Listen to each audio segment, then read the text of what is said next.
Welcome back to The Edge. We've had a 15-minute interview previously with Andy Gonci. I want to spell it right. Spell it again, Andy. Gonci. Gonci. Okay. And Andy, you talked a lot about in the first part of the value of gold and what people naturally look to, and your expertise is also followed by your behavior and the fact that you actually hold it. And you indicated possibly anywhere between 10 and 50% of your total investment is in gold.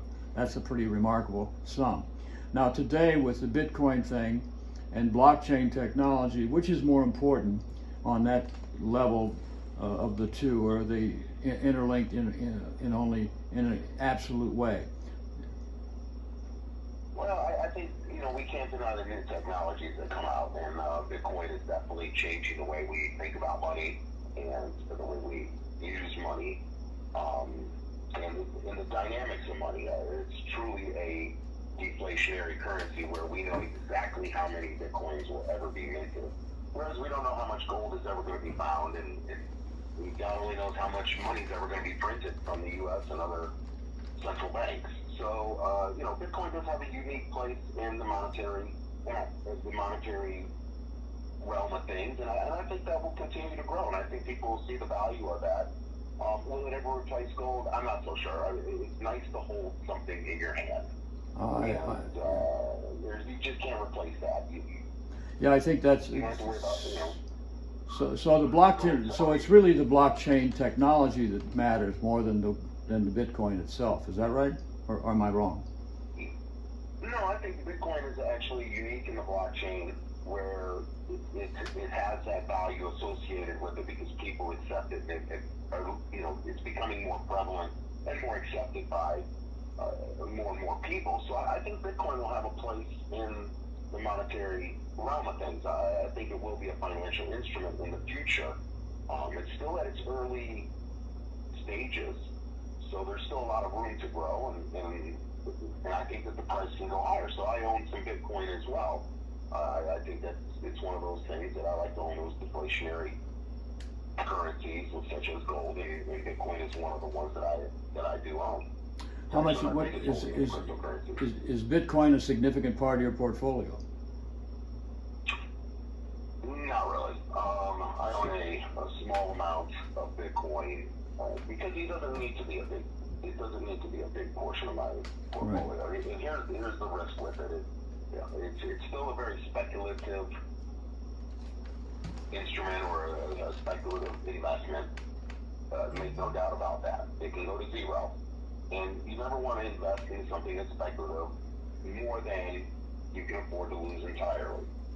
So, with the other side of that coin is Bitcoin could go to 300,000 or 500,000. I mean, that's, the potential is there. Now, will it ever see that? Who knows? Nobody knows. Maybe it goes to 45,000. We don't know, and that's it. Or maybe it goes to zero. But if you have 2% of your portfolio in Bitcoin, and it at 7,000, and it goes to 45,000, well, that 2% now became 16% of your portfolio, which is a huge increase in your portfolio with such a small investment. So you don't need to go big to make decent money on it. So I wouldn't go overboard on Bitcoin. However, I think to have a nice small position in it is validated if you for speculative investors. You do the Wall Street report, so to speak, on your show with Henry. I guess you did it today. This is Monday. Mm-hmm. So where are things at right now with all of the trillions of dollars of efforts to stimulate the economy, and the market went up today, I don't know, 350 points or some such thing as that. What kind of a trader are you in terms of the market on the stock exchange? Well, I'm more of a conservative. Look for broader moves in the market. I will look for some shorter swing trade positions. Day trading is very difficult to do, and you have to, it takes time to master that technique, and it's just a lot of hassle. I found that it's just easier to swing trade, and it's more profitable in the long run and less stressful. The market right now looks as if it wants to move higher. So I'm looking at like a 30. If it can break out of this 28.90 range, I think it could trade 30.50, maybe even back to 3,200. I think it's going to have a tough time breaking through 3,200 without a significant pullback first. I still am in the camp that we do get a pullback and maybe not retest the low or push a new low, but we pull back into the 2,400s at some point in the next 3 to 6 months. I don't think that this. I think a lot of people are misconceived and they get caught up in the interim time span of, oh, it's going up, it's going to continue to go up.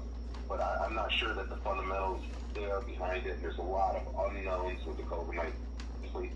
We have taken away 20 million jobs in the last, month? Is that right? Right, that's what it is. All those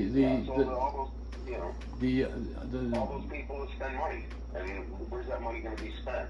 Well, this is the problem when people aren't working for whatever reason. They also don't produce tax income to the government. So right now this prop is it successful? Europeans are approaching it different than the United States is. In Europe, they're basically feeding the corporations all the money with the understanding that all their employees will stay employed at a set level of pay. So this ball game is being played differently in different places. Who's right or who's wrong, I don't know. But nonetheless, the whole trading issue is the amount of outflow of cash into a market of give back to the general public, or what it might be called modern day socialism, is what's curious. Yeah, absolutely. I mean, a lot of money has come back, and rightfully so. I'm not, and you know me, Augie, I'm not a big government should give people money, but there are exceptions, and I think this is one of them. You literally shut down people's businesses. You force them to shut down. Something that was not something that was their own fault. If you tell me I have to close your barbershop for the greater good, then you should be given something for that. So I'm not big for handouts or anything, but I think in this case the PPE for small business loans and that was a valid move. Well, it's hard to argue against that idea. It's the hazard to human life is not small in this situation. People don't live on thin air, and with the healthcare issue, which really I think what this argues for is national healthcare, period, because you can have a virus every 2 years if that's possible, which keeps the country totally disabled for a long time, or you have a flare up, and people in critical states or critical cities or critical regional areas become unfunctioning. And what do? I mean, how much money and how often can you do this, and how can a community and an economy survive? No matter how large it is, can it really come back? That's a large question. And that's a good point you make up, and I want to also bring into that these unemployment happens, recessions happen, and if you're young investor or trader and you're working, it's very important to save up money for these types of rainy days. Mm-hmm. There are a lot of people that are now, that were living paycheck to paycheck. The jobs were good, everything. I mean, business obviously, but now they're wondering how they're going to not only make rent, but buy food to put on the table and everything else while they wait for unemployment and all these things to kick in. So if you're young, and I'm looking at Alex's age, it's fine to invest. It's fine to buy some gold. It's fine to buy some stocks. It's fine to buy some Bitcoin. But a good portion of that money that you make should go into a savings account for a rainy day, so that when you need the money, you are not selling your Bitcoin, your stocks, or your gold at the worst time. If you remember when the market fell, imagine having to make your rent and having to sell stocks at the worst time. So that's something that's important for young people too. And I know it's hard to do because you're like, my buddy's got a big tip on Tesla, or I'm not about it in that. But it does you no good is if you have to sell it at the wrong time. So it's a good idea and something that everybody should do is save up 6 months so that you can live 6 months without touching any of your investment. Because, I mean, going back in history, Augie, you know, we've been through more recessions than me. Recessions generally don't last more than 6 months. So the market returns, you know, within 6 to 8 months. There are some exceptions to that, but the general market's returning. You can find a job within 6 months to get by. Well, So I think that's something that a lot of people just, and I can't emphasize that with young kids. They want to go to Starbucks. They want to buy new cars. They want to do all that stuff, but it does you no good in this situation here. well, they say that the gas supply is up 70% as to use. People are not driving, and cars are sitting, and of course it's got to be deadly for the car market, and cars are going to literally be given away. So what do auto salespeople do when they market their cars, and they got a huge loan with a parking lot full of cars? What do they do in that situation, Andy? Well, I mean, they're, you know, obviously the car dealers, you know, they have they get backup, I believe, from the companies themselves. They get some assistance there. They do borrow the money to hold inventory. But yeah, they're in a tough spot here, and that's where the trickle down economy actually comes into effect. You got to let go of some salespeople. You got to let go of some mechanics, and and I think I think people think that we've seen the top in the unemployment. I don't think we've seen the top in the unemployment. I think there's still some room to go. Yeah, I think the anxiety to get out of this situation is starting to overcome the rationale of distancing and all the other problems. Some countries have locked down more successfully than others. Germany is one of them. Sweden and Norway is another. And then down in Australia and New Zealand, the death rate and the number of infections is way, way down. We're down to the last 2 minutes, Andy. I'd like you to come up with your general, you've already indicated your outlook on a certain number of things. What do we do about education? You have an education, I have an education, but today education is just a frigging burden. What do we do? You know, I think people get educated for the wrong things or for the wrong reasons. Okay. Education does not mean you go to college and get a degree in political studies. I mean, if you got rich parents, that's fine. If you want to be a politician, that's fine. But a lot of people get degrees in the wrong things that aren't going to make the money I have. Yeah, what do you recommend? What do you recommend? I think you do what you do. I think it's important that you find something that you can make a living at, but you enjoy doing. I have 3 children, as you know, Augie, and I have one that's an electrician. And he did not go to college and probably makes more money than I do with a degree. He owns his own electrical company.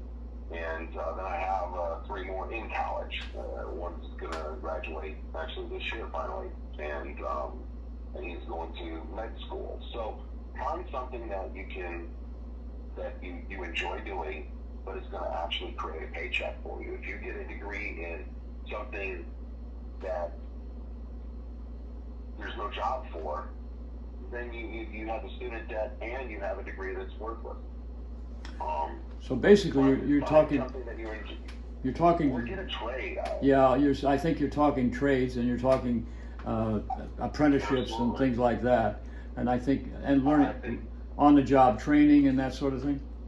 I mean, gosh, air conditioning guys. And I work a lot with construction. You work a lot with them too. I mean, have you ever seen a poor contractor pull up in a car that looked worse than yours? No. Not really. $70,000 trucks. Right. And there's a reason why. They make good money. Yes, they do. And on that point, Andy, we're going to have to cut this off. We're at the end of our time. Okay. So thank you so much, Andy.